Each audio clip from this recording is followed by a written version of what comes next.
Alright, so good evening everyone. We are now on our discussion on the Module 9 titles Capillary Puncture. Okay, so what are our objectives?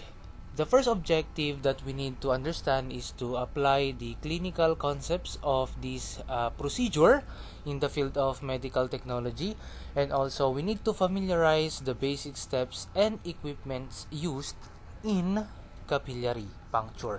Okay. So, what is capillary specimen collection? As you can see on the image below, yan po yung pagkuha po ng dugo sa using our finger. Pwedeng middle finger o kaya naman yung ring finger. Okay?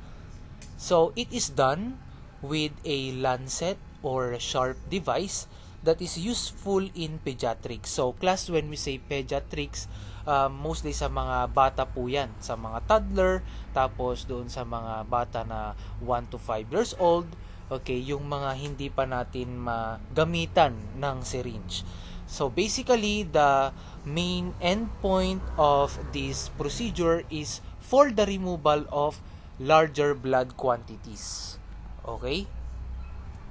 And also, the site for the adult finger and children, okay, with more than 2 years of age, and also at the heels of the infants. Okay? For the adult, fingers po yan. For children with more than 2 ang age, okay, ganun din sa fingers. While for the infants, ang gamit po dyan ay heels. Okay? Doon po sa may talampakan. Tandaan, pag infants, talampakan, adult, and also children with more than 2 years old of age ay sa fingers po. Okay, so what are the indications of this procedure? So please take note, class, that this is a practical alternative to the venipuncture if test can be done on a small amount of blood. So basically, 'di ba, na-discuss ko na before, pag sinabi natin na phlebotomy, this is acquiring of blood volume. Okay, extraction of small volume of blood from the vein. Nakuha? However, ginagamit nga itong capillary puncture for the infants and sometimes doon sa mga bata at ganun din sa adult. Okay?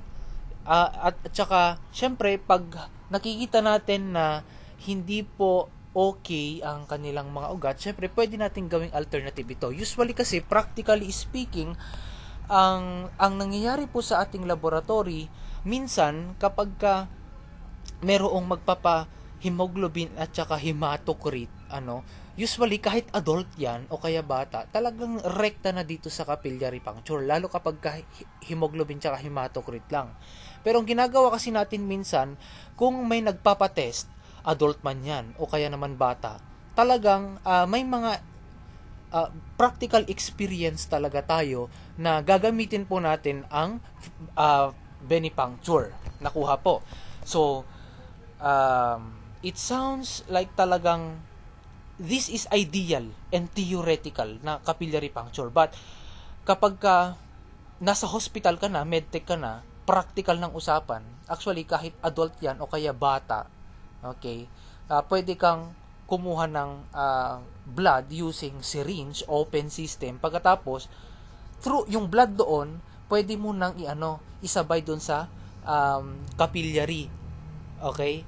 So, however, do not, I am not requiring you, okay, to do that, and I will not teach that yet because we need to understand first the basic of capillary puncture. Nakuha po? Kasi pwede nga after that, no, ang ginagawa natin noon doon sa laboratory, pag nakakuha ka na ng blood, yung needle insert mo doon sa may capillary tube, no? Pagkatapos doon, pwede mo nang takpan ka agad ng sealant tapos ng paraffin wax. And then after that, i-microfuge mo na siya. Ganun po ang ginagawa natin sa actual na laboratory. But since we need to understand the basic, kailangan po natin talaga na malaman yung basic concepts muna at steps nitong capillary puncture before we go beyond theories, no? So please take note, ang magiging tama during quiz or exams kapag ka-steps ang usapan, syempre, what we will be learning here and also kung ano yung nasa module. Nakuha po? Okay, so tandaan natin, ang capillary puncture po ay alternative po yan, okay, ng venipuncture. And also, one of the indications of the capillary puncture, it is not appropriate. Okay? Lalo na nga po kapag sa mga dehydrated patient. Kaya, i-ensure sana natin na uminom ng tubig yung pasyente. Kasi, lumalapot po ang dugo. Pag lumapot ang dugo, tapos nag-fainting ang pasyente, kasi psychologically po yan eh. Minsan anxious siya, stress siya, kinakabahan siya, tapos hindi pa pala uminom ng tubig, dehydrated, talagang mahihilo po yan. Okay? So, minsan, pwedeng, or isuggest natin na sana meron tayong baong tubig. O kaya naman, painumin muna natin sila ng tubig. At i-ensure natin yung patient safety na hindi po pwede na basta kuha na lang tayo kaagad.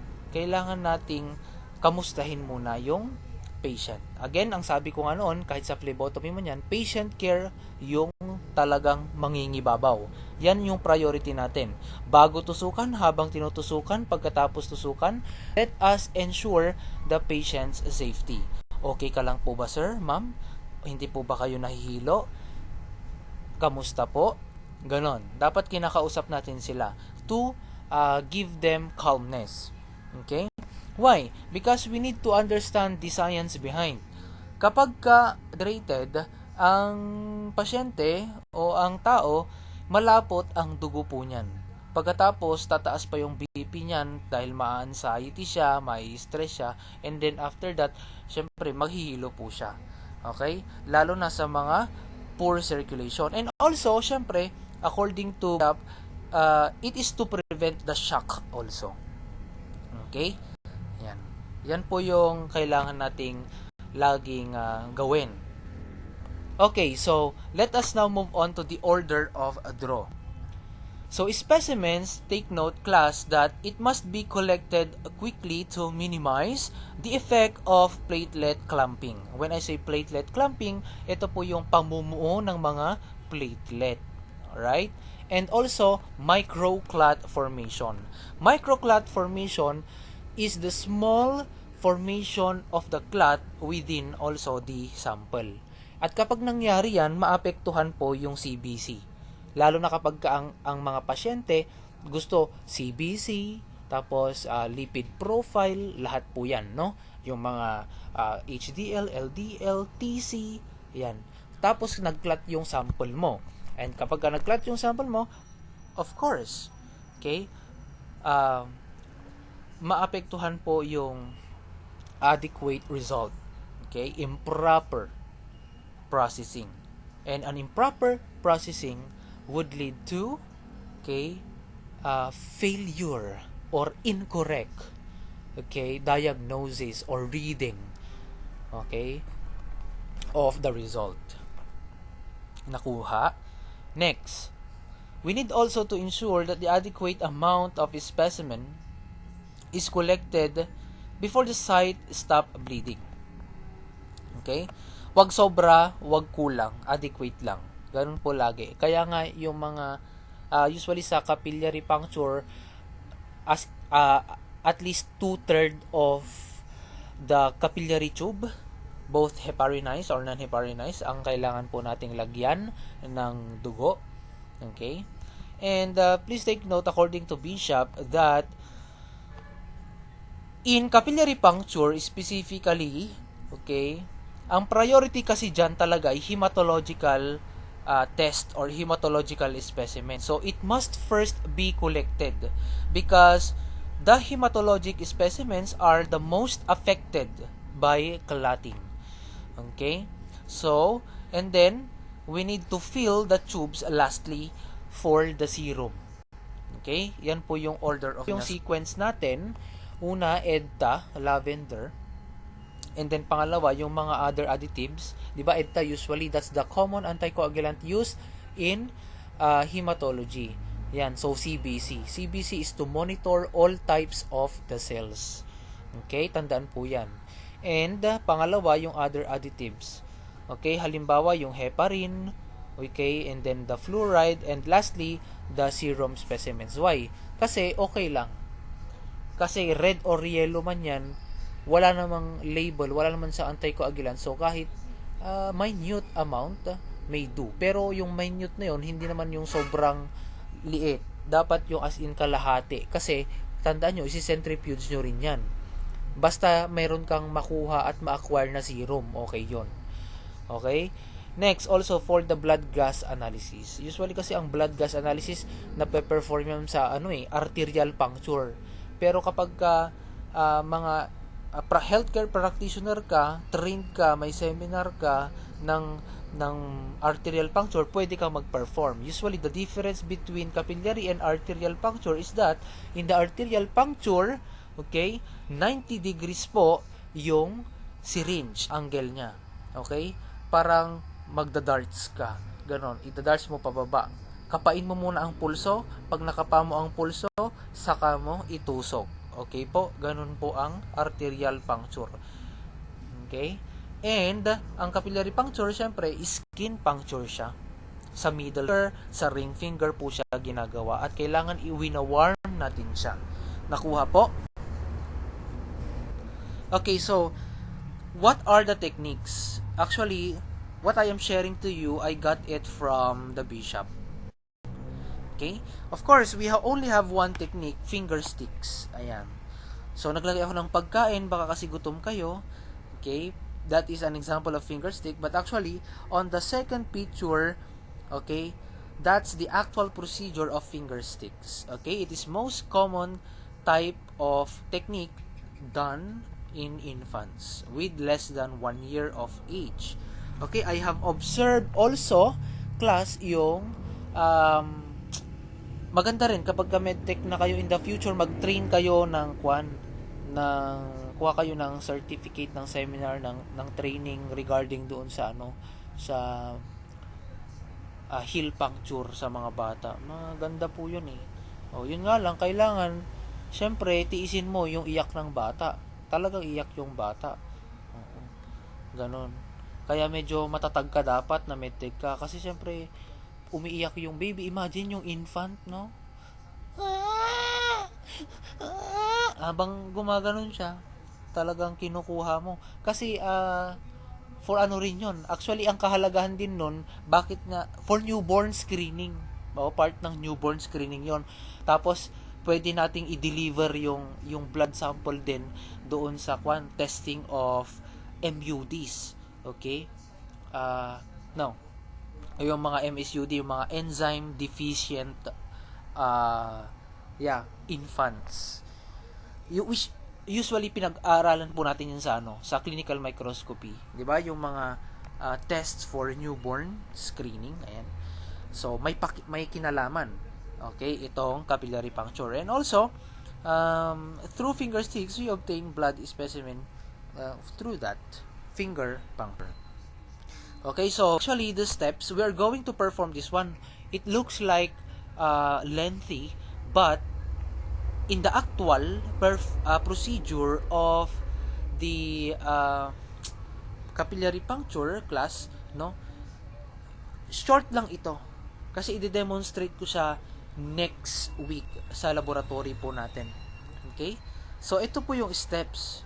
Review and accession of test request. Parang ano lang din. Sabi ni puncture, tanungin mo yung pangalan. Okay? Isigurado mo, pag halimbawa infant or bata, siguraduhin mo na ito yung batang tinitest mo, ilang taon, tapos, syempre, tignan mo kung lalaki o babae. And then, step 2, approach, identify, and prepare the patient. Okay, so i-approach mo siya. Hello po, ading. Hello, ma'am, sir. Okay, so kukuha po kami ng sample po ngayon. Blah blah blah. Tapos, you verify the diet restrictions and latex sensitivity.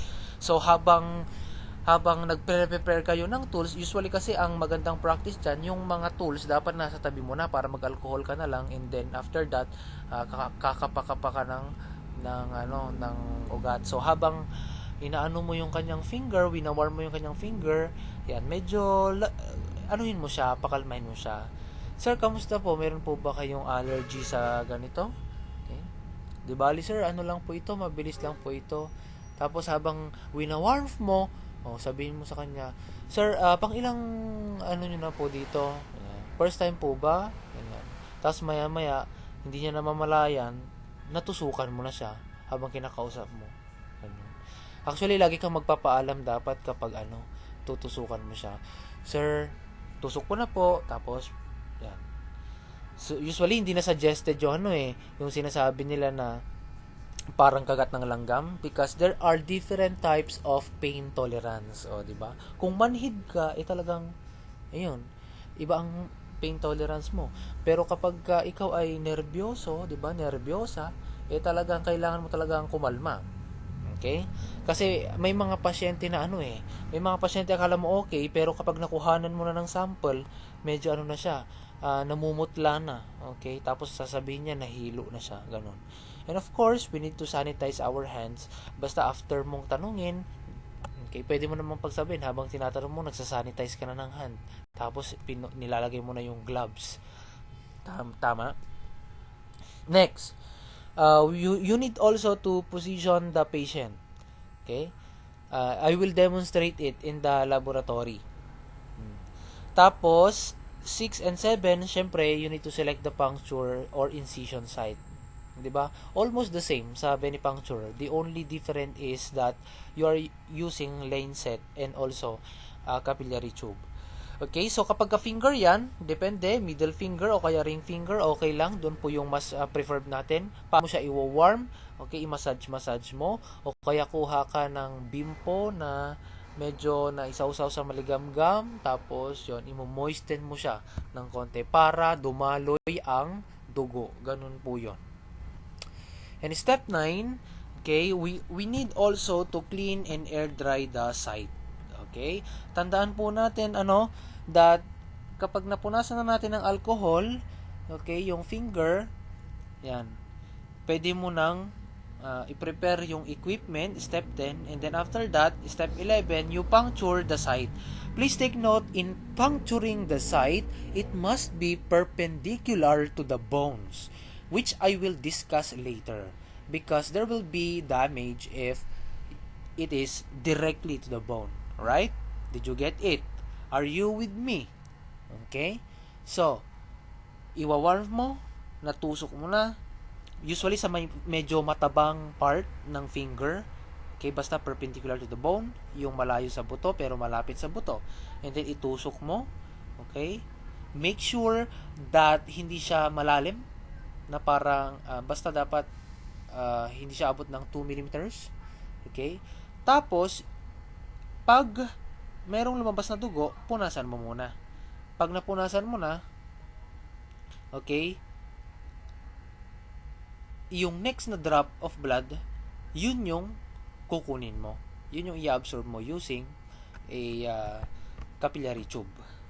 Okay, nakuha. Kasi, bakit po pinupunasan, sir, yung unang drop ng dugo? Para maiwasan yung mixture ng extracellular fluid, kasi may extracellular fluid na pwedeng maihalo doon sa dugo, kaya laging yung second drop yung yung kinukuha. And then step 12, you wipe away the first blood drop. Ito na yon. Tapos step 13, you fill and mix tubes or containers in order of draw. Okay? Yan. Collect slides, platelet counts, and other hematology specimens, okay, to avoid the clumping and clotting. Collect the other anticoagulant containers next, and serum specimen last touch. Okay? Yan po yung nakalagay.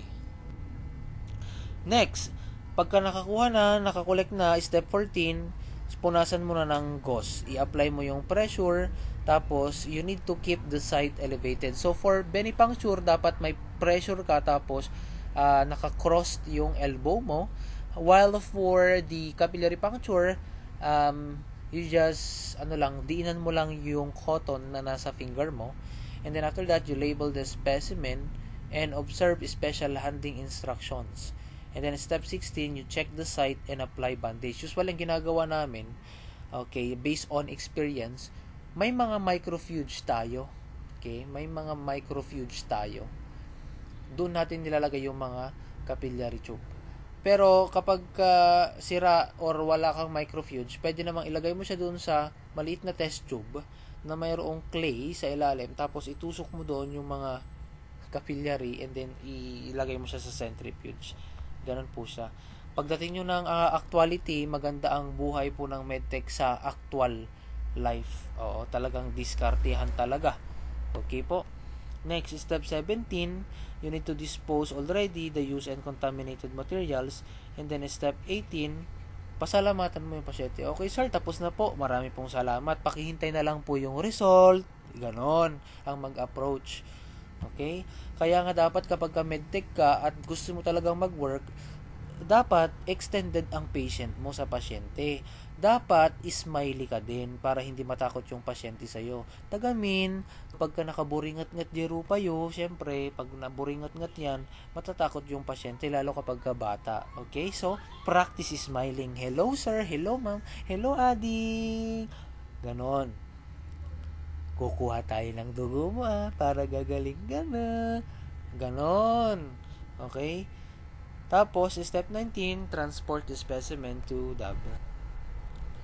Okay, so what are the things to remember? Okay. Puncture should not be more than 2 mm deep. Okay? Ito yung sinasabi ko kanina. Because puncture, okay, can cause osteomyelitis. Okay? Pag na-hit mo, natusok mo yung bone ng finger, may possibility ng osteomyelitis dyan. Okay? And osteomyelitis is the inflammation of the bone marrow and adjacent bones. And of course, we have the osteochondritis. It is the inflammation of bone and cartilage, okay, due to that puncture. Take note paki-familiarize po ito, should not be more than 2 mm deep. So, ano ang standard? 2 mm. Hindi siya more than 2 mm. Okay? So, the ideal depth of capillary puncture is 2 mm. Please be familiarized with that kasi ginagamit po yan sa HEMA, sa CC. Tinatanong po yan. And that is the very basic question. Tama po? Next, special capillary puncture procedures. Okay, so capillary blood gas specimen, okay, or the capillary puncture, specifically yan, ginagamit din po siya sa heel puncture. No? So capillary blood gas, yan, yung capillary, ginagamit siya. Kapag ang way mo to acquire blood is heel puncture. Ito yung sinasabi ko kanina na mahalaga sa mga infant talaga. Yung neonatal bilirubin collection also. Why? Because according to your clinical chemistry, meron tayong total bilirubin as adults. Habang tayo po ay tumatanda, yung children to adults, meron po tayong standard measured bilirubin. Okay? Ngunit kapag ikaw ay baby o kaya infant, mataas ang concentration ng bilirubin. Kaya ang ginagawa po ng mga magulang, tinatapat po nila sa araw because bilirubin, okay, is being oxidized under the radiation of the sun. Okay? Actually, bilirubin is just a substance. It gives coloration. It is a chromogenic substance. Okay? And bilirubin is formed in the old red blood cells according to our understanding of the hematopoiesis. Okay? Kaya nga minsan ang sobrang ang mga red blood cells kasi 120 days in the circulation. So usually ang mga red blood cells na yan, kapag ka namamatay, sumasama sila sa sirkulasyon para mailabas. Okay? Indeed, one of the factors that gives coloration to your poop, stool, pee, ay bilirubin. Kaya nga siya dilaw. Diyan natin nakuha. Kaya nga ang stool, medyo brown, tapos may yellowish portion, kasi bilirubin yan. Yung ihi, ganun din bilirubin. Now, bakit tayo napunta doon? Kasi, ang capillary puncture na method ay may pakialam, may kinalaman siya in the neonatal bilirubin collection. Also, the newborn neonatal screening. Okay? At ito yung mga tinetest natin using capillary puncture, kaya siya, heel puncture, for infants, garod. Basta pag infants, heel puncture. Adult at saka children, toddler, yan yung capillary puncture.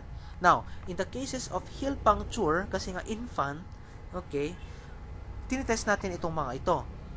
Yung phenylketonuria or PICU, galactosemia, hypothyroidism, cystic fibrosis. That's why ang kagandahan po sa ating profession, we are able to determine the condition of an infant, okay, immediately because of this procedure. 'Di ba? Ang saya maging medtech, grabe. I highly encourage everyone, okay, to get experience in the hospital and in the clinic. Okay, so let's go to the blood smear preparation. Okay, what is a blood smear preparation? Usually for diagnosed with or by presence of organism, ito naman, ang blood smear preparation, it involves the peripheral blood smear. Okay? Lalo na kapag ang pasyente ay diagnosed ng mga parasitic infections. So, you're going to form a very large drop of blood which is placed at the center of the glass slide. The drop should be spread with corner of another slide or cover slip until it is the size of a dime or dime. Right? And then, allowed to dry for a minimum of 2 hours before staining. It must be taken from the tube within 1 hour of drawing. Okay?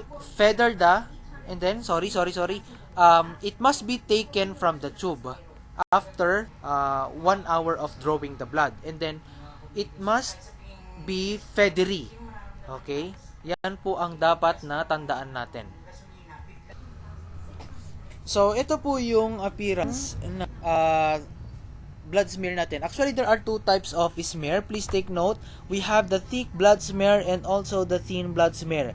So, when we say thin smear, yan, feathery, bullet, okay? Or tongue shape po siya. So, this is one of the medical technology skills na napakasaya pong gawin neto, thin smear. Dapat ang standard ganyan ha. Bullet, tongue shape, feathery shape. Usually, dapat meron siyang spectrum. Mula dark, nagiging light. Ganyan po ha. Kaya siya feathery. Yan po yung required na standard natin ng thin smear. For the thick smear, ganyan lang yung itsura niya, okay? Lagyan mo ng blood sa gitna, dapat makapal. Wala kang gagawin. Tapos 2 minutes, patuyuin mo. Or, pwede mo ring pagsabayin. Okay? Sa isang slide. Pag skilled ka na, pwede mong pagsabayin yan. Doon sa left portion ng slide, okay, thin smear, tapos doon sa right, thick smear. And then after that, okay, ito po yung sa ating 1, 2, 3, third picture, makikita po natin yung appearance ng thin at saka thick. As you can see in the thin, syempre, visible yung mga RBCs natin and also the red cells, and as you can see on the thick film, only those white blood cells lang nakuha. And for the special handling and processing, I will discuss that next meeting. Okay po? Thank you very much for listening.